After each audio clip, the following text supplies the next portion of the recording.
Hooray for Hollywood. Mother of mercy, is this the end of Rika? Oh, hello there.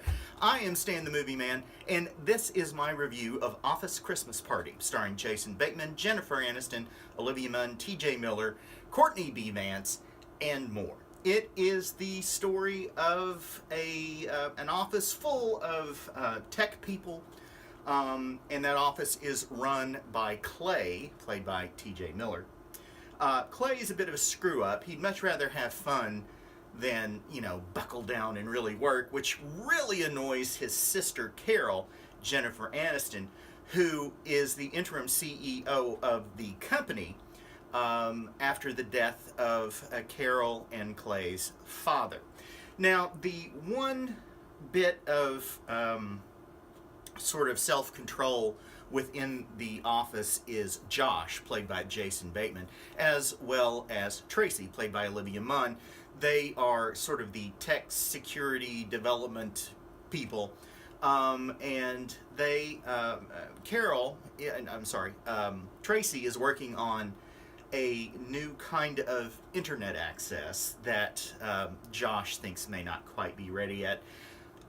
Anyway, Carol comes to the office right before Christmas and says there's going to have to be at least 40% employee cuts, which upsets everyone. And so in order to get a new client, in order to convince this new client to do business with them, Clay has the idea to throw this massive, over-the-top Christmas party and invite this potential client, a guy named Walter, played by Courtney B. Vance, and try to show him the best time of his life and try to get his business in order to save their friends' jobs.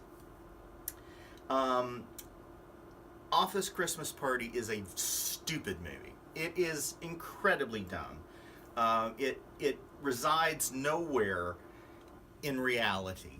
All of the characters are just over the top, very two-dimensional, and the story, such as it is incredibly silly, and again, could never happen in real life. Put that aside. This is an incredibly funny movie. There's a lot of laugh-out-loud moments in this film, and there's a surprisingly funny performance turned in by Courtney B. Vance, who is better known for his time on Law and Order: Criminal Intent, and as well as the recent, he played Johnny Cochran in that O.J. TV movie. But in this film, he lets loose. This character lets loose, and it is a surprising and amazing performance. He has one particular bit, which I'm sure was done by a stuntman, but he decides he's going to swing across the office on some Christmas lights. That ends very, very badly, but the whole notion of him doing that prior to coming to the office party is just completely out of the question. The film is, again, incredibly silly, but an awful lot of fun. Jason Bateman being the eye of calm in the center of this hurricane of craziness, as usual. That's his normal role in these sort of wacky R-rated comedies. He manages, despite that, to deliver some very funny moments. Olivia Munn, I've never been a huge Olivia Munn fan as an actress, but she can be very funny, and also is kind of part of this calm center in this storm. And as usual, Kate McKinnon plays the weird supporting character and does a masterful job of just being sort of strange and providing, those funny moments in times where there really isn't anything funny going on. While the story is incredibly silly and the action is so over the top, you cannot believe anything that occurs would be survivable for the most part.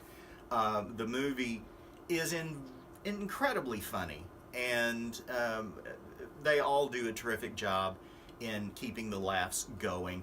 And make sure you stay through at least the first half of the credits, because they show some outtakes, as they often do in films of this type. And it's a lot of fun. I enjoyed it, despite the fact that there's not much of a story. I'm giving Office Christmas Party 5 stars. Go to StanTheMovieMan.com to read my complete review. You can follow me on Twitter @MovieManStan, and you can send me emails, stanthemovieman@comcast.net. Till next time, later.